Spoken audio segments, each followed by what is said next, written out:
My name is Caden Hill, and as a trucker, I thought I'd seen it all. From the long stretches of empty highways to the eerie backroads, I thought I knew what to expect, but I wasn't ready for what happened on my last run.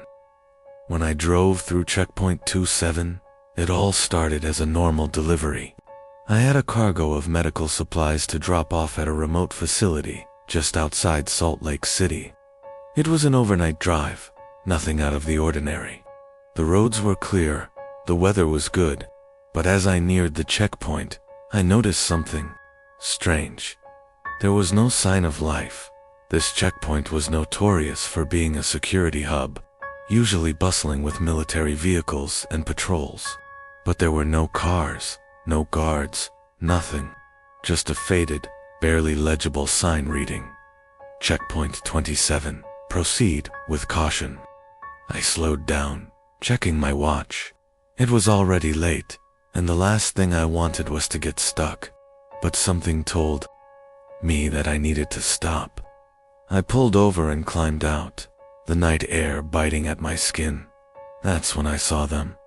A group of soldiers standing in a tight formation near the gate, their faces hidden in shadow, the air around them thick with an unnatural chill. They didn't move, didn't speak. They just stood there, perfectly still, as if waiting for something. I hesitated, but I needed to get through. I approached them cautiously, asking, "Is everything all right? I've got a delivery." One of the soldiers finally turned to face me, his eyes hollow and lifeless. He gave a slight nod, then turned back to the others. The entire group remained silent. I moved past them, driving the truck through the gate. But as soon as I crossed the threshold, I felt a wave of unease wash over me. The atmosphere changed instantly. The air grew heavier, the temperature dropped. My headlights flickered. I looked in my rearview mirror, and the soldiers were still there, standing at attention. But now, their faces were distorted, like masks that didn't quite fit. I blinked, and they were gone. I pressed on, trying to shake the feeling that something was terribly wrong. The road ahead stretched endlessly, winding through thick forests and barren fields. I glanced at the GPS and froze. There was no route. The screen was completely blank, and when I looked up, I realized I wasn't driving on any map. I recognized the checkpoint was no longer visible. The road seemed to stretch on forever, with no signs, no landmarks, just endless darkness.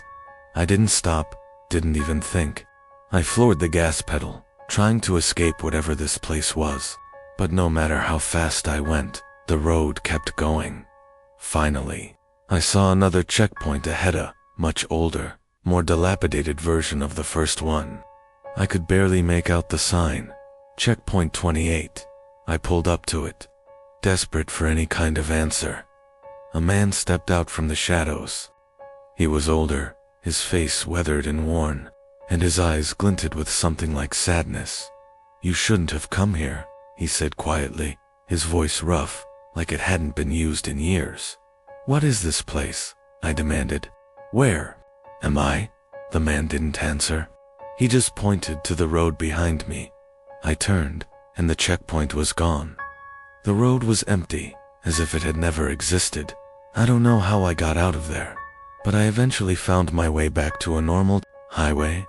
The sun was rising, and everything felt like a dream. But I'll never forget the faces of those soldiers, and the endless, empty road that led me to nowhere now. Every time I drive at night, I always check the signs. But I know now, some roads aren't meant to be driven. Some checkpoints aren't meant to be passed. My name is Travis Black, and I've seen things on the road that would make most people question their sanity. But nothing compares to the night I hauled the silent cargo. It was late, about 2 a.m., when I got the call. The dispatcher said they needed a driver for a special delivery, a load from a warehouse just outside of Las Vegas. I'd been on the road for a while, and I didn't mind the idea of a quick, high-paying job. The load was strange, though. No real details, just the address and a vague instruction to get it there fast. When I arrived, the warehouse was almost deserted, save for a single security guard who barely looked up as I pulled in. The trailer was already hooked up, waiting for me. It had a sealed container with no labeling, no markings. I thought it was odd, but I didn't care much. I took the job, hooked up the rig, and started driving. The further I got, the more uncomfortable I felt. There was a strange, unnerving quiet around me. No other trucks on the road, no signs of life. Then, about 4 hours in, I began to hear it. A faint scraping sound from the back of the trailer, like something was moving inside. I checked the rearview mirror. The trailer was still behind me, perfectly still, but the sound continued, louder now. A soft, rhythmic scrapes, something shifting, sliding against the walls. I pulled over, heart racing. I was alone on the highway, the night air cool and still. I grabbed a flashlight and climbed into the back of the trailer. What I found was empty. No cargo. Just the bare, cold metal floor of the trailer. I checked the locks, made sure everything was sealed. But when I stepped back into the cab and started driving again, I heard it, that scraping sound, and then it changed. It wasn't scraping anymore. It was a soft, tapping noise, like fingers drumming on a surface. I started sweating. I couldn't shake the feeling that someone was in the trailer with me. I reached for the radio, but the static was deafening. I drove faster, the tapping growing louder, faster, until it felt like the sound was inside the truck, right next to me. I couldn't take it anymore. I pulled into the nearest truck stop, leaving the rig running. I ran inside, told the cashier what had been happening, but when I went back to check the trailer, there was nothing. The tapping had stopped. The trailer was still empty. I didn't feel any better. I finished the delivery, but I never found out what was in that trailer. I'm not sure I want to know. The weird part, the warehouse was empty when I went back to drop the keys. The place didn't exist anymore. My name is Jace Winters, and I've driven more miles than I care to count. You learn a lot about people when you're on the road alone for hours on end, but I've never seen anything quite like the night I ended up on the endless highway. It started like any other long haul. I picked up a load in Phoenix, heading to Albuquerque. The skies were clear, and the sun was just setting, casting an orange glow over the desert. But as I cruised along the highway, I noticed something strange. There was no exit sign, no mile markers. At first, I thought I was just in the middle of nowhere, but after a while, I realized something was off. No other cars, not a single truck, not a single vehicle on the road. It was just me and the road stretching on for miles. I checked my GPS, nothing. It wasn't working. I pulled over to the side of the road, grabbed my phone. No signal. I was starting to feel uneasy. I'd been driving for hours, and the road didn't seem to end. I pushed on. As the night wore on, I noticed the lights on my dashboard flickering. I chalked it up to a glitch until I realized the road signs had started repeating. First, it was the miles to Albuquerque sign, then the speed limit sign, and then the same truck stop appeared in my rearview mirror, exactly as it had been when I passed it hours ago. I slammed on the brakes. I turned the wheel, trying to shake the feeling that I was trapped in some sort of loop. But there it was again. The same stretch of highway, the same truck stop. No matter how many turns I made, no matter how many times I tried to reset my course, I ended up right back where I started. And that's when I saw it in the distance. Up ahead, the headlights of another truck. Relief flooded through me. I wasn't alone anymore. But as I got closer, I saw the truck was abandoned. The engine was running. The doors were wide open, but there was no one inside. I pulled over, my hands trembling. I stepped out and approached the truck, heart pounding, and then I saw something that made my blood run cold. A figure sitting in the driver's seat. But it wasn't a person. It was just a shadow, black and shifting, as if it were made of smoke. I turned and ran back to my rig. I drove 4 hours faster, harder, until I finally saw an exit sign. I took it, but when I stopped at a gas station to catch my breath, I checked the map. There was no exit, there was no road, and there was no highway, only the endless stretch of empty, desolate land where the highway had been. I haven't been able to find that road again, but every now and then, late at night, I see headlights in my rearview mirror, and I wonder, am I still on that highway? My name is Ethan Grady, and I've been a trucker long enough to know the road has rules. Some are written, some aren't. One of those unwritten rules: never pick up hitchhikers. I broke that rule once. It was a foggy night on Route 89, a lonely stretch of highway cutting through the mountains. The kind of road where you can go hours without seeing another soul. I had been driving for nearly 10 hours straight when I saw him, a man, standing at the side of the road, his thumb out. Something about him was off. His clothes were too clean, like he hadn't actually been walking anywhere. His posture was stiff, unnatural, and though it was freezing outside, he wasn't shivering. I should have kept driving, but for some reason, maybe exhaustion, maybe curiosity, pulled over. He climbed in without a word, just nodded at me, his face partly hidden by the shadows in the cab. I tried to make small talk. "Where you headed?"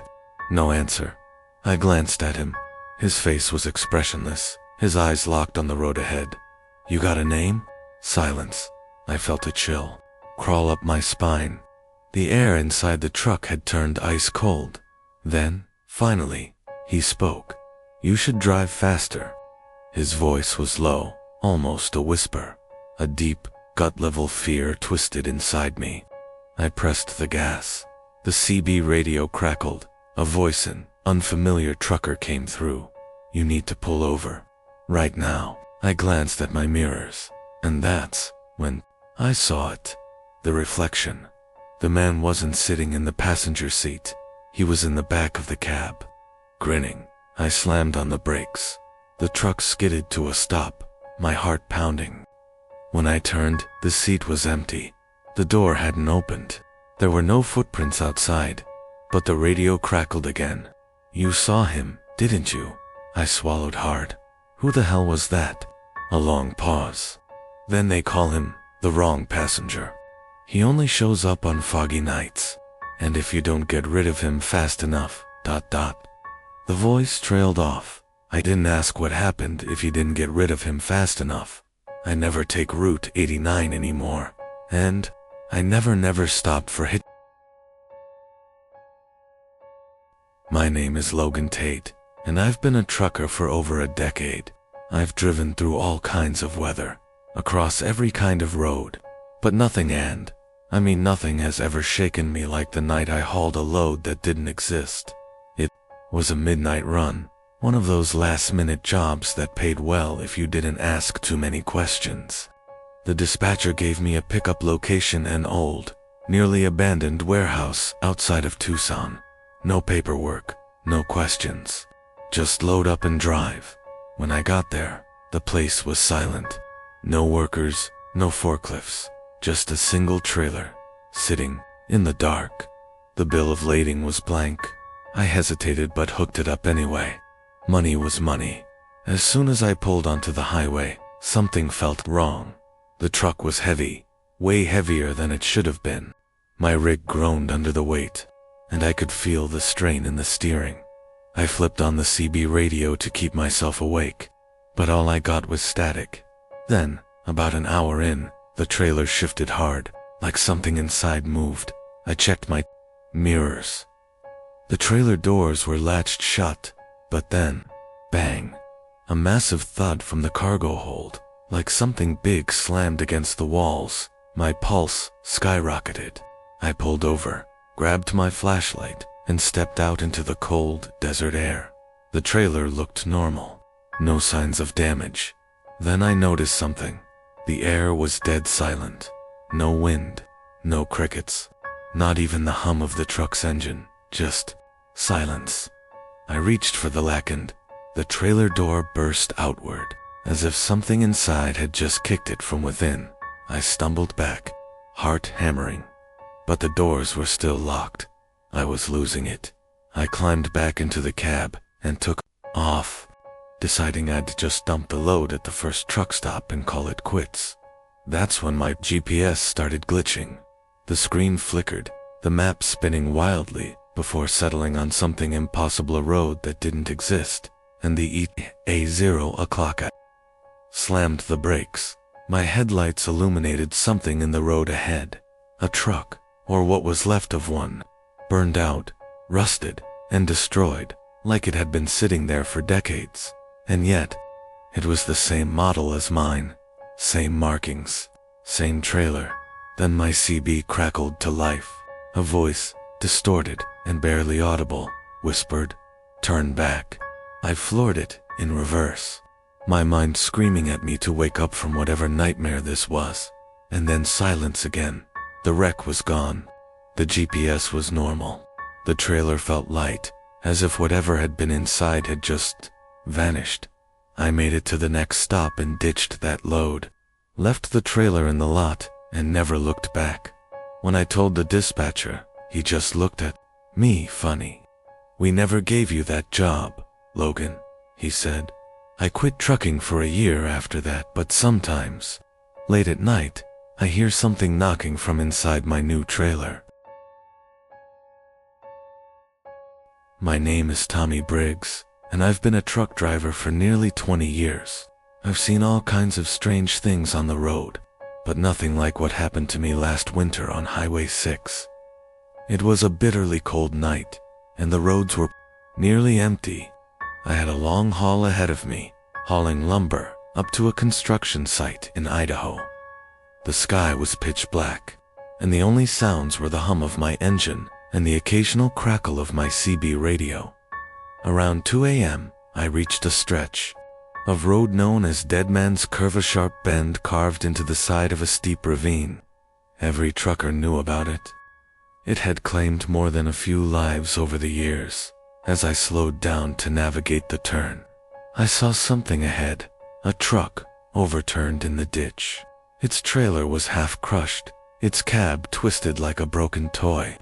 The hazard lights were still blinking. I pulled over, grabbed my flashlight, and stepped out into the freezing air. "Hello," I called. No answer. I moved closer. The truck's driver's side door was wide open. No sign of the driver. And then I saw the footprints in the snow. They led away from the wreck, but stopped abruptly, about 20 feet out, as if the person had just vanished into thin air. A cold wave of fear rolled over me. I turned back toward my truck and froze. There was someone sitting in my cab, a shadowy figure in the driver's seat, barely visible through the windshield. I felt my stomach drop. I hadn't left the door open. I took a shaky step forward. The figure didn't move, just sat there, staring straight ahead. My breath came in short gasps as I climbed back into the cab, my flashlight trembling in my grip. The seat was empty, but the radio, the damn CB radio, crackled to life. A distorted voice whispered, "You should have kept driving." The air turned ice cold. My fingers felt numb as I fumbled for the ignition. The truck roared to life, and I peeled out of there, tires skidding on the frost-covered road. I didn't look back, not until I was miles away, heart still hammering against my ribs. The next morning, I stopped at a diner and asked an old-timer about the wreck. His face went pale. "Son," he said, "that wreck's been there for nearly 20 years. Driver never made it out. Some folks say he still hitches rides with passing truckers.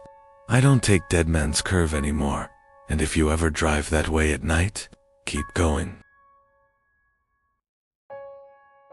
My name is Caleb Mercer, and I've been a trucker long enough to know when something isn't right. I've seen accidents, near misses, and strange sights on the road, but nothing prepared me for what I saw en route for one dot. It was a stormy night, and the rain was coming down in sheets, turning the road into a slick, black river.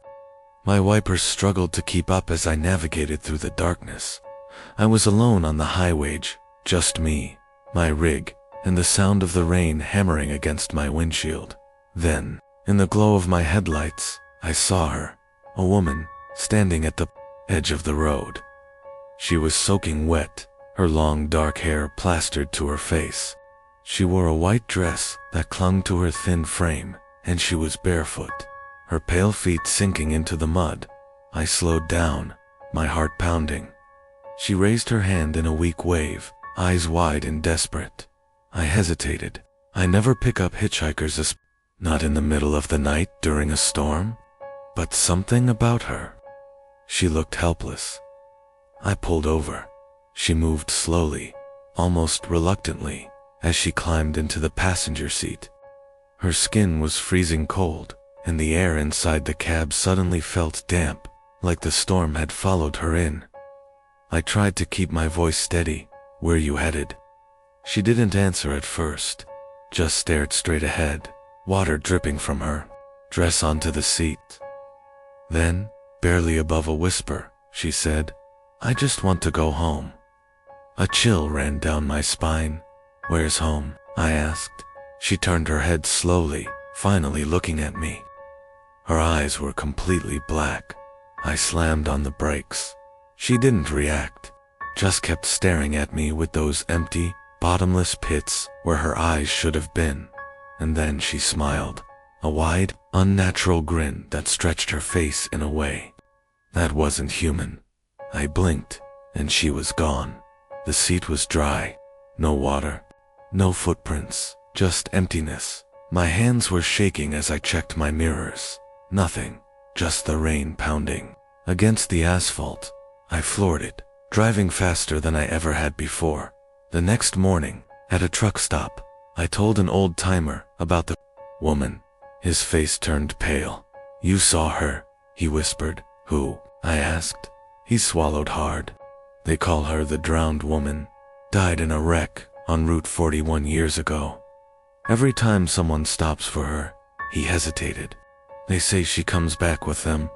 I haven't driven that route since Dot, and every night, when I check my mirrors, I swear I see her standing in the dark waiting." My name is Eddie Grayson, and I've been a trucker for 13 years. I've spent countless nights on the road, stopping at grimy diners and half-abandoned rest stops. But there's one place I'll never stop at again. It was a foggy night on Interstate 80. I had been driving for nearly 12 hours, my eyes burning from exhaustion. I needed to rest, but I was still miles away from my usual stop. Then, through the mist, I saw a sign for a rest area, one I didn't remember seeing before. I pulled in. The place was empty.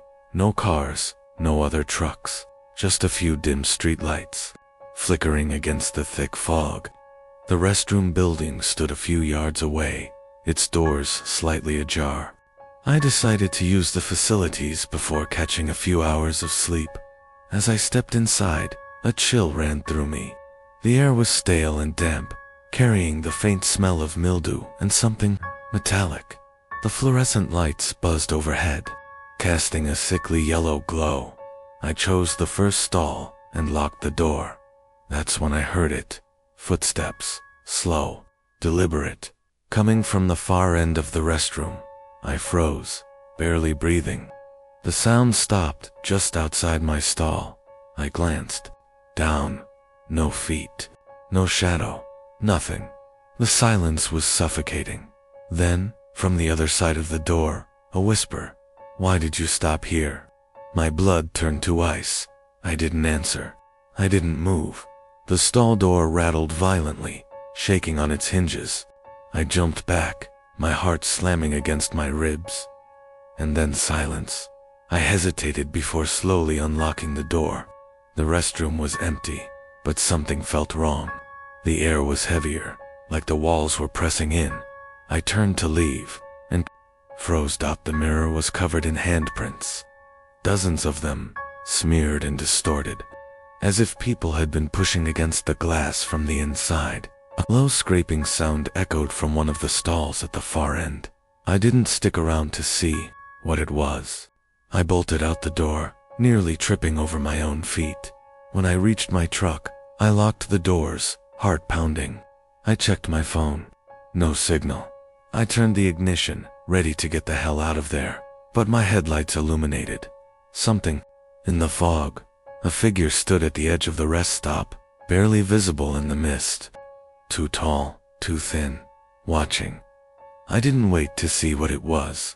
I floored it, tires screeching as I sped back onto the highway. 20 minutes later, I finally reached a familiar truck stop. I ran inside, breathless, and asked the cashier about the rest area. She frowned. "There's no rest stop on that stretch of I-80, she said. I argued, told her I had just been there. She shook her head. That place shut down over 30 years ago. A trucker was found dead in the restroom. They say he wrote something on the mirror before he died." I swallowed hard. What did he write? She hesitated before answering. "Don't stop." My name is Dean Holloway, and I've been driving long-haul trucks for nearly a decade. Over the years, I've heard my fair share of ghost stories from fellow truckers, but I never put much stock in them. That was until I picked up a hitchhiker on a deserted highway in Texas. It was around 3 a.m., and I was cruising down an empty stretch of road, trying to keep my eyes open. I had another 6 hours before my next stop, and the caffeine was barely keeping me awake. That's when I saw him, a man standing by the side of the road, his thumb out. He looked harmless enough. Just a regular guy in jeans and a flannel shirt, a backpack slung over one shoulder. Normally, I wouldn't stop. I had a rule about picking up strangers, but something about him made me tap the brakes. Maybe it was the fatigue, or maybe I just felt bad for the guy. I pulled over. He climbed in without a word, just nodded at me as he shut the door. "Where you headed?"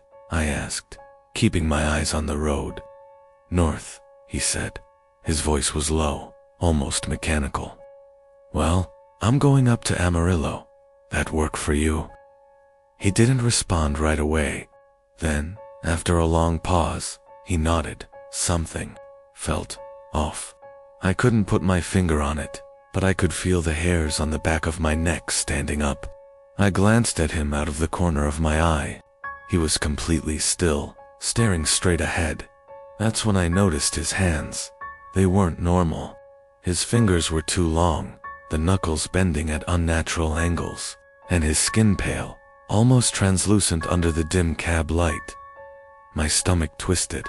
I cleared my throat, trying to shake the unease. "So, been out here long?" "Yes," he said. Another long pause. Too long.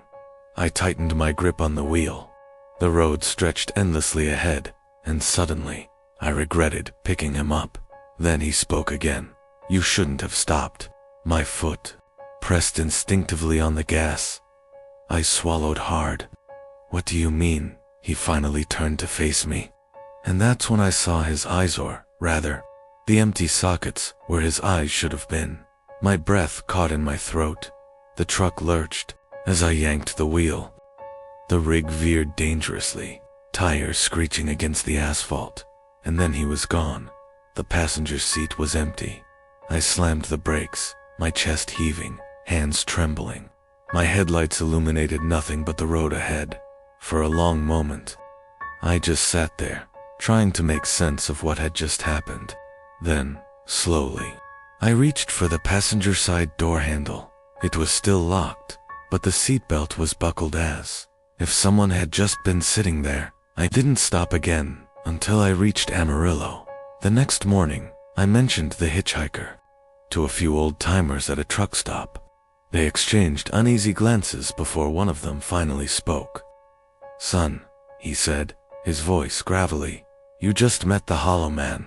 He's been out there for years, and if you pick him up, well, let's just say you were lucky this time. I haven't picked up a hitchhiker since, and I never will again." My name is Ray Carter, and I've been driving trucks for over 15 years. Long hauls, sleepless nights, and endless highways. I've seen it all. But nothing, absolutely nothing, could have prepared me for what happened that night on Route 89. I had picked up a late-night delivery from a warehouse in Nevada, heading towards Montana. The load was standard pallets of canned goods. But the route was anything but ordinary. Route 89 stretched through desolate landscapes, where towns were sparse, and gas stations were mere ghosts in the dark.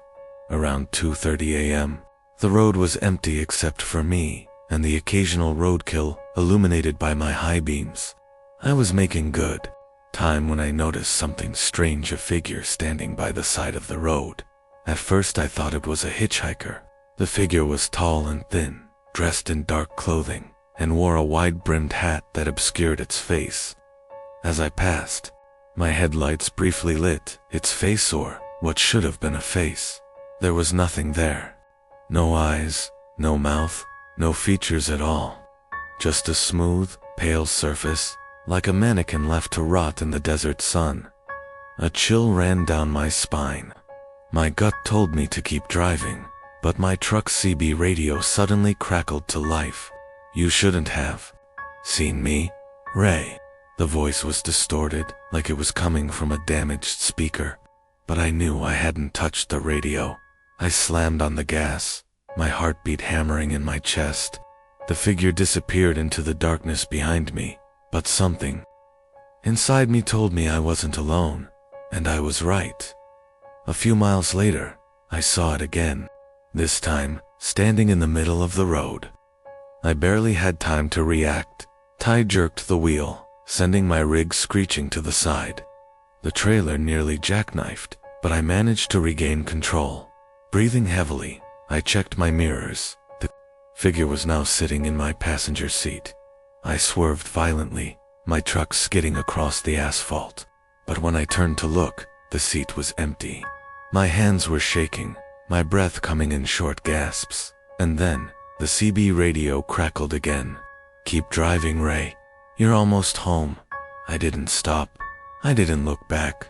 I floored it all the way to the next truck stop, where I spent the rest of the night, engine running, doors locked. The next morning, I checked my dashcam footage. 2:30 a.m., the camera clearly showed the road ahead, and at the exact moment I saw the figure, the footage glitched out. Just static, Route 89. I never drove it again. My name is Chris Lawson, and I've driven all over the country in my caravan. I've encountered strange people, eerie towns, and desolate highways. But nothing prepared me for what happened one particular night. It started like any other journey.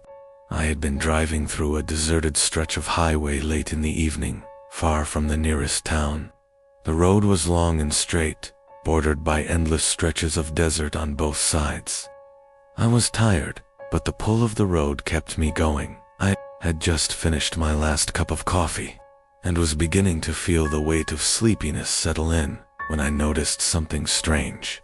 In my rearview mirror, I saw a set of headlights. A car was following me. I wasn't surprised. I'd passed a few cars earlier in the day, and it wasn't uncommon for other travelers to be on the same route. But this car didn't seem to be going anywhere. It stuck to my rear bumper, just far enough behind to stay visible in the mirror. At first I thought it was just coincidence. I sped up a little, trying to shake off the feeling of being followed. But no matter how fast I drove, the headlights stayed there, locked on my tail. I tried everything, switching lanes, slowing down, even pulling over to the side of the road, but nothing worked. The car remained there, as if haunting me. My heart began to race, and I started to feel paranoid. I grabbed my phone, but there was no signal. The road stretched on endlessly, with no exits or rest stops in sight.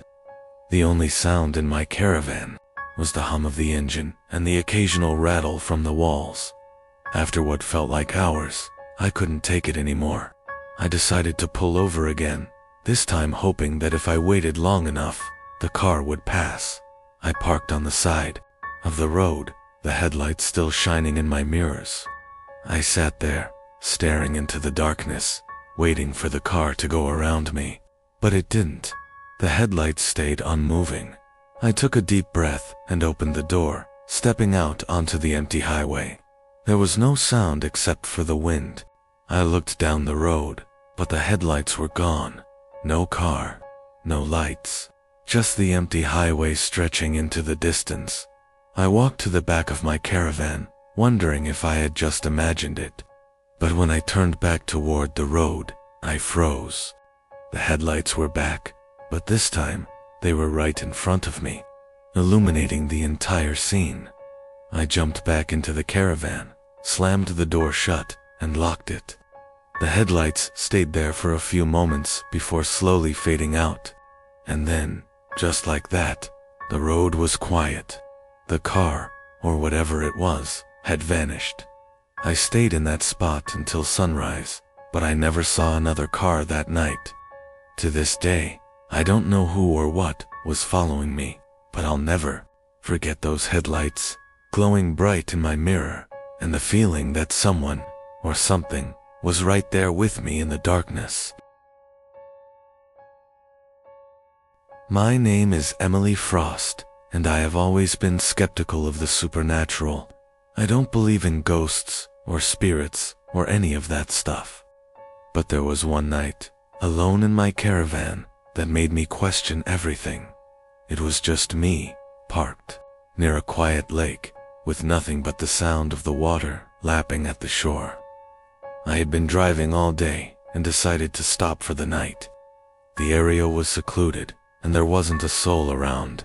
I loved it peaceful.com, with nothing but the stillness of nature.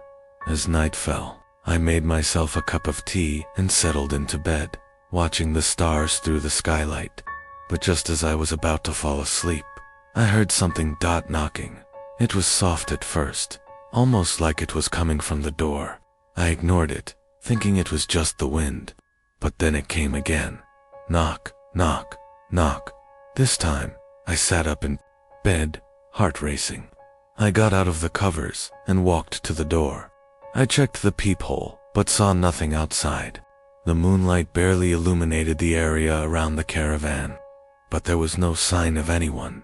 I hesitated for a moment, wondering if I was just imagining things. But then I heard it again. This time, it was louder. Knock, knock, knock. I opened the door quickly, expecting to see someone standing there, maybe a fellow camper or a lost traveler. But the doorway was empty. The night was still and quiet, as if nothing had moved for hours. But as I stepped outside, the hairs on the back of my neck stood on end. There, on the ground, just in front of the caravan, was a set of footprints, fresh, deep impressions in the dirt. The strange thing was, they were facing my door, but there was no sign of anyone walking away. The prints just stopped at my doorstep, as if the person had vanished into thin air. A chill ran down my spine. I rushed back inside and locked the door. The knocking stopped, but I couldn't shake the feeling that something or someone was out there. For hours, I lay wide awake, listening to the silence, trying to convince myself that it was just my imagination. But every now and then, I would hear the faintest sound, the softest of whispers. Like someone was standing just outside, waiting. By morning, the footprints had disappeared, but I could still feel the unease. I quickly packed up and left, but I couldn't stop looking over my shoulder as I drove away. I haven't parked near that lake since, but sometimes, when I'm alone in my caravan, I can still hear that knock, knock, knock, knock, knock. My name is Liam Turner, and I've been a long-time road traveler. I've camped in hundreds of different spots, but there was one place I'll never forget. A remote campsite deep in the mountains that I stumbled upon while exploring the back roads one summer. It seemed perfect, far away from everything, just me and nature. I was looking forward to some alone time, with nothing but the sound of wind rustling through the trees and the occasional bird call. When I pulled in, I noticed something odd. A small group of campers had set up nearby 3 tents, a few campfires, and a couple of jeeps parked along the trail. They didn't seem to be in distress, but something about them felt off. I didn't think much of it at first. I pitched my tent a little further away from theirs and set up my camp. The night crept in slowly, and the air turned cooler, the sky blanketed with stars. I decided to go for a walk, just to stretch my legs. That as I walked down a narrow path that led to a stream, I heard the sound of voices up ahead. It was the campers. I couldn't make out exactly what they were saying, but their conversation sounded distant, muffled by the trees and the sound of the water. Curious. I followed the voices until I came to a clearing, but when I stepped into it, there was no one there. No campfire, no tents, no sound, just an empty space in the woods. I was confused. How could they just disappear like that? I turned around, wondering if I had imagined it, but the path I had walked down was suddenly longer. The trees seemed to be closing in, the forest feeling more dense and unfamiliar. I started back toward my campsite, but the feeling of being watched was growing stronger with every step. I didn't know why, but I felt like I was being followed. My heart began to race. When I reached my campsite, I found my tent was disturbed footprints in the dirt leading up to it. There were no other signs of anyone being there, but I could feel that something was wrong. Something wasn't right. I grabbed my stuff and was about to leave when I saw it. A figure standing near the edge of the clearing. They were motionless, their body outlined against the trees, staring at me. I couldn't make out their face, just a vague silhouette. I shouted, asking if they were one of the campers, but they didn't respond. The figure remained still, almost like they were waiting for me to make the next move. Suddenly, the forest was dead silent. No crickets, no birds, nothing. I felt my blood run cold as the figure slowly vanished into thin air, like they had never been there at all. I ran back to my caravan and locked the doors, barely able to breathe. I didn't stay another minute. I drove off in a panic, and when I passed the campsite, it was completely empty. No signs of the campers, no tents, just an untouched wilderness. I never returned to that spot, and to this day, I can't explain what happened, but sometimes, when I drive through the mountains, I see shapes out of the corner of my eye, watching me from the trees. My name is Jake Matthews, and I've always been the kind of person who loves finding treasures in unexpected places. A vintage item at a thrift store, an old book from a yard sale, it's those kinds of things that fascinate me. But there was nothing interesting about the old radio I found in the back of my caravan. It was an old, dusty piece of equipment, its exterior scratched and faded. I had purchased it from a flea market a few weeks before, thinking it might add a bit of character to my caravan. It was a simple, classic radio, nothing too fancy, but it worked perfectly fine when I tested it. That is, until that one night, I was parked at a remote campground, miles away from the nearest town. The place was quiet, almost eerily so, and I had decided to spend the night there, just enjoying the peace and solitude. As the darkness set in, I turned on the radio to have some background noise. The first few stations I found were normal, news, music, static. But then, something strange happened. As I was flipping through the stations, I heard something that didn't belong. Voices. At first I thought it was just interference, but the voices became clearer. They weren't just static, they were actual words. And they weren't normal radio broadcasts. They sounded distorted, disturbed. I couldn't make out all the words, but the phrases were chilling. We know you're here. You can't escape. Leave now, or you'll regret it. I froze, my fingers still gripping the tuning dial. The hairs on the back of my neck stood up as I heard the static intensify, the voices becoming more insistent. I tried to turn off the radio, but the knob wouldn't budge. It was stuck, the sound growing louder, the voices more frantic. Get out of there. The voice on the radio screamed. It's too late. Panic surged through me. I yanked the radio from the table, but it slipped from my hands and crashed to the floor. The voices stopped, the static cutting out abruptly. Silence. I took a deep breath, trying to calm myself. The radio sat on the floor, still and lifeless. But as I stared at it, I noticed something strange. The dial had shifted on its own. It was no longer tuned to the stations I had been listening to. It was set to an empty frequency, and the sound of heavy breathing filled the air. I picked up the radio and immediately tossed it out of the caravan, my heart racing. The breath continued, growing louder and faster. I rushed to lock the doors and hide under the covers, my mind racing. The next morning, I drove away from that campground without looking back. But I'm not sure what happened to the radio. I never saw it again. Now, whenever I hear static, I can still hear those voices, just barely, whispering through the air. My name is Sophie Collins, and I've always enjoyed long drives. There's something calming about the road stretching endlessly ahead. The quiet hum of the engine, and the world slowly passing by. But there was nothing peaceful about that night. I was traveling across the desert in my caravan, heading to a new destination I had been planning for months. I had been on the road for hours, the heat from the sun now replaced by the cold of the desert night. It was a remote stretch of highway, with nothing for miles but sand dunes and the occasional road sign. As I drove, I saw something strange in the distance headlights. At first, I thought it was just another vehicle on the road, but as I got closer, the lights didn't seem to move. They were stuck in place, like they were hovering in midair. Curious, I slowed down to get a better look. The headlights belonged to a van, but the van wasn't on the road. It was sitting at an odd angle, the wheels buried in the sand, as if it had been abandoned. I stopped my caravan a safe distance away and rolled down the window. It was quiet, eerily so. No wind, no sound of animals, just complete silence. I called out to see if anyone was around, but there was no answer. Cautiously, I stepped out of the caravan and approached the van.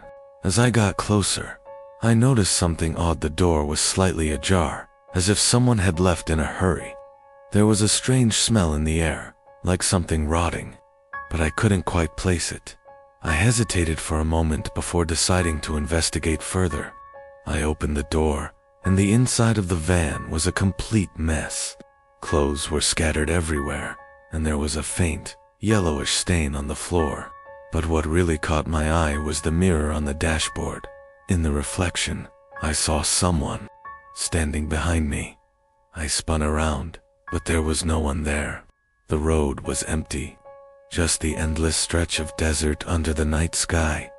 My heart began to race as I backed away from the van. I had the distinct feeling that someone was watching me, and not from a distance. It was as if they were right behind me, standing in the shadows, waiting for me to turn around. I quickly ran back to my caravan, locking the door behind me. My hands were shaking, my breath ragged. I glanced out the window, and that's when I saw it. The van's headlights had shifted. They were now directly aimed at me, and there was no one inside. The van sat there, staring at me with its unblinking lights. I didn't waste another second. I slammed the caravan into gear and sped off down the road, not daring to look back. I didn't stop until I reached the next town, and I haven't gone back to that stretch of highway since. But sometimes, in the quiet of the night, I can still feel the eyes on me, just beyond the rearview mirror. My name is Chris Owens, and I've always been the kind of guy who doesn't believe in ghost stories or urban legends. But that all changed the night I picked up a hitchhiker on a long, lonely stretch of highway. It was late, past midnight, and I was driving my caravan back from a job in a neighboring town. The road was straight and empty, with barely a car passing by. I had been on the road for hours, the hum of the tires against the asphalt lulling me into a trance-like state. I had only one thing on my mind: getting home. As I drove, I saw him, a figure standing by the side of the road, thumb raised, looking for a ride. His clothes were worn, and he looked like he hadn't showered in days. But it wasn't his appearance that bothered me. It was the way he stood there, perfectly still, as if he had been waiting for hours. I hesitated at first, but I figured there was no harm. I had room in the caravan, and I didn't mind offering a stranger a lift. I pulled over and rolled down the window. "Need a ride?" I asked, my voice crackling through the stillness of the night. The man didn't respond right away. He just stared at me, his eyes hidden beneath the brim of a dirty cap. After what felt like an eternity, he nodded slowly. I unlocked the door, and the man climbed in without saying a word. I tried to start a conversation, but he was strangely quiet, just staring out the window. The longer we drove, the more uneasy I became. The air inside the caravan felt colder, and the silence between us grew heavy. I couldn't shake the feeling that something was wrong. "Where are you headed?" I finally asked, breaking the silence. He didn't respond, but I could feel his eyes on me, as if he were studying me from the corner of his gaze. The hairs on the back of my neck stood up. Minutes turned into hours as we continued down the highway. I couldn't remember passing any exits or landmarks, but I didn't think much of it. I had been driving for so long that I wasn't sure where I was anymore. At some point, I glanced in the rearview mirror and that's when I saw it. The man was no longer sitting next to me. The seat was empty. I whipped around to look at him, but there was no trace of him anywhere. No door opened, no sound of movement, nothing, just an empty space in the caravan. I slammed on the brakes, nearly swerving off the road. My heart was pounding in my chest as I searched frantically through the caravan, but there was no sign of the hitchhiker. He had simply vanished. I pulled over to the side of the road, shaking uncontrollably. I couldn't explain what had just happened. My hands were still on the steering wheel, but it felt like the night had shifted.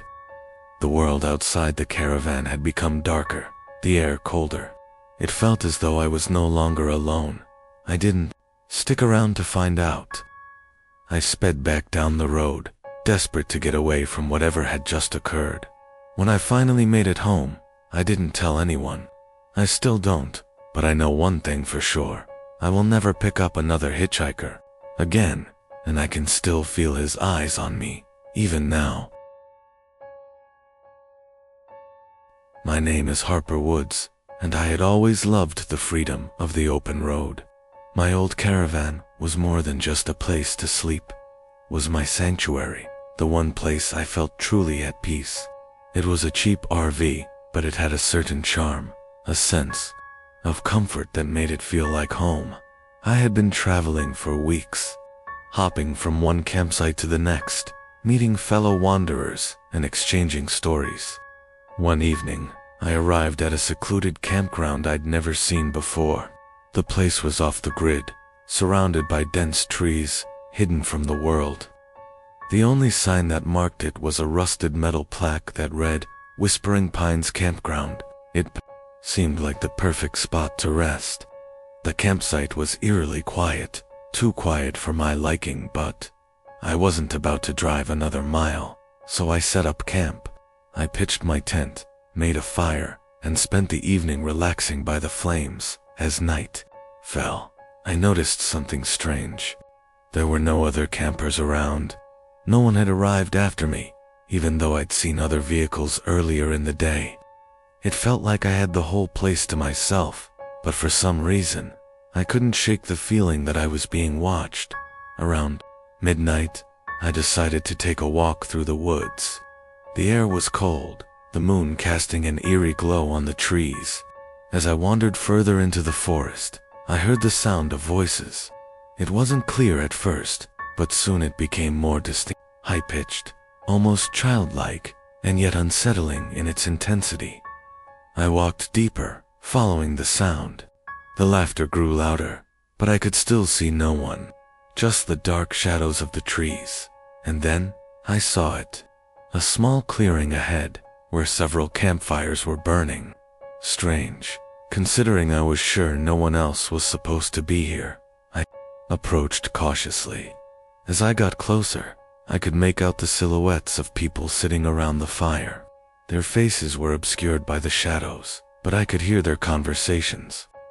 Their voices were distant, muffled, like they were coming from someplace far away. Then one of them turned. A tall man, his face obscured by a hood, looked directly at me. His eyes were wide, staring at me with an intensity that sent chills down my spine. Before I could say anything, the man stood up and motioned for the others to follow. They rose in unison, like a group of marionettes being controlled by some unseen force. The moment they stood, the fire flickered violently and went out, plunging the clearing into complete darkness. I backed away, my heart pounding in my chest. The laughter that had once filled the air was now replaced by silence, and a cold wind began to blow through the trees. I ran back to my caravan, stumbling over the uneven ground, my breath coming in sharp gasps. When I arrived, I locked the door and stayed inside, too afraid to venture out again. The next morning, I packed up quickly, ready to leave. As I looked around the campsite, I realized something unsettling. There was no sign of the campers I had seen in the clearing. There were no tracks, no footprints, nothing. It was as if they had never been there. I drove away from Whispering Pines as fast as I could, my hands still shaking. I never went back to that place, and I don't think anyone ever will again. My name is Liam Harper, and I've been a long-haul trucker for over a decade. I've driven through countless stretches of highway, some well-lit, others isolated and desolate, but nothing prepared me for the night I ended up on the road to nowhere. I was driving my caravan, a makeshift home I'd put together for the long hauls. I had just crossed into a remote part of the country, somewhere deep in the desert. The sun was setting, casting a blood-red glow over the landscape. I had been driving for hours, the radio static filling the silence of the open road. When I saw the sign, it was already too late to turn back. The sign read, "Welcome to Red Canyon. Please drive safely." I didn't think much of it at the time. I had been on countless roads before, but this one felt different. The landscape was eerily still, the air thick with an unnatural quiet. As I drove deeper into the canyon, I noticed something strange. There were no other cars, no trucks, no cyclists, nothing. Just me, the endless road, and the darkening sky. I thought I might have missed an exit, but I didn't recognize any of the landmarks around me. The further I drove, the stranger it became. The trees were bent at odd angles, their branches twisted, like skeletal hands. The wind howled, but there was no movement in the air. It was as if everything around me was frozen in time. Then came the headlights. In my rear-view mirror, I saw the glow of another vehicle. It wasn't there before, and I hadn't seen it approach. It was too close for comfort. I checked the side mirrors, but there was nothing there. No road, no other car, just empty space. I didn't panic at first. It could be another trucker, I thought. But as the light grew brighter and the sound of the engine roared closer, something felt wrong. The closer the headlights got, the more I felt the air grow colder, heavier, as if the very atmosphere was pressing in on me. Suddenly, the vehicle was right behind me. I could see its outline in the mirror, a massive dark truck with no distinguishing features. I could hear the engine, now, revving in an unnatural rhythm. I slammed my foot on the accelerator, desperate to get away from whatever it was. The vehicle matched my speed, keeping right behind me, as though it was deliberately following. I glanced back again, and my stomach dropped. The truck's headlights were no longer just lights. They were burning red, like twin eyes, staring back at me. There was something moving inside the cab, something unnatural, distorted, and out of place. I swerved off the road, hoping to escape, but when I looked back, the truck had disappeared. There was no sign of it anywhere. just the endless stretch of desert highway and the looming cliffs around me. I pulled off to the side and sat there for what felt like hours, my hands shaking. I couldn't explain what happened, but I knew one thing for sure. I wasn't alone on that road. I didn't drive through Red Canyon again. I couldn't, and I don't think I ever will. My name is Ella Ramsey, and I've always loved the freedom of the open road. I was traveling in my little caravan, a cozy old thing that had seen better days, but it was mine, a home on wheels. It was late fall, and the air had that crisp edge to it, perfect for camping. I had driven through narrow mountain roads, passing through several small towns, until I stumbled upon a place I'd never seen before, a forgotten campground nestled between two towering trees. The sign was faded, barely visible, but it said, "Welcome to Cedar Hollow." No other campers were in sight. The silence was suffocating, and something about the place felt wrong, but I didn't want to drive any further. The next town was miles away, and I was exhausted. I parked the caravan and made myself a cup of tea, trying to shake off the unease. As the evening set in, the trees around me seemed to grow darker, casting long shadows over the campsite. I couldn't help but feel like I was being watched. At around midnight, I heard it. A knock, soft at first, but then louder, a constant, rapping against the side of my caravan. I froze, staring at the wall. I knew no one was supposed to be out here. The campground was abandoned. I cautiously peeked through the curtains, but there was nothing, just darkness. I thought maybe it was just the wind or some animal. But the knock came again, more persistent. Bam, bam, bam. It was unmistakable. Someone or something was outside. My heart raced. I grabbed my phone, but there was no signal. I turned on the lights, trying to drown out the eerie sound, but it didn't stop. I opened the door slowly, my breath coming out in shaky clouds. The night air was thick and heavy, and the woods seemed alive with strange noises. And that's when I saw it. A shadowy figure standing by the campfire ring, just beyond the trees. It was tall, its outline blurry like it was made of smoke. My mind screamed at me to run, but my body wouldn't obey. I stood there, frozen, staring at the thing. It suddenly turned and walked away, vanishing into the darkness of the forest.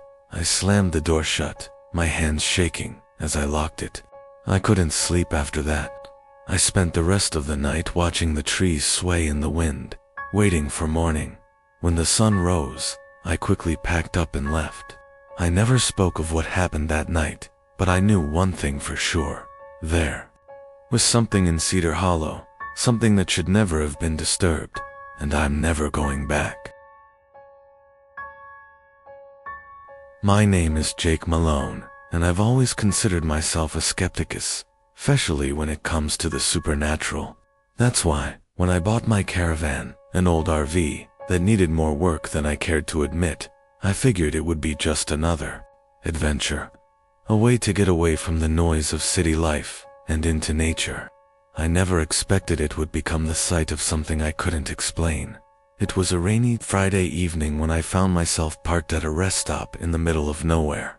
The dark clouds had settled in, and the only sound was the steady pitter-patter of raindrops against the roof. The kind of night where you just want to curl up with a book and wait for the storm to pass. But there was something off about the rest stop. It was too quiet, almost like the place had been abandoned for years. I walked outside to stretch my legs, but there was no one around, just a row of empty RVs parked along the gravel lot. I shrugged it off and went back inside, settling into the worn couch with a cup of coffee. As I looked around the small interior, I noticed something strange. The rearview mirror on the dashboard was reflecting something that wasn't there. I leaned closer, trying to focus on the mirror. I saw the reflection of my RV in it, but then there was something else. A dark figure standing just outside the door, hidden in the shadows. I jerked back in surprise, but when I looked again, nothing was there. I told myself it was just my mind playing tricks on me. Maybe I was tired from the long drive. I turned away and went back to my book, but the uneasy feeling lingered. I couldn't shake the feeling that I wasn't alone. Then, just as I started to drift off to sleep, I heard it. A tap, soft at first, then louder, coming from the door. My heart raced, and I stood up quickly, grabbing the nearest flashlight. I shone it through the small window, but there was nothing there. The rain continued to pour down, and the lot remained deserted. I turned back to the mirror, and there it was, again, the dark figure. Clearer this time, standing just behind my RV, staring at me. I stumbled backward in terror, my breath coming in short gasps.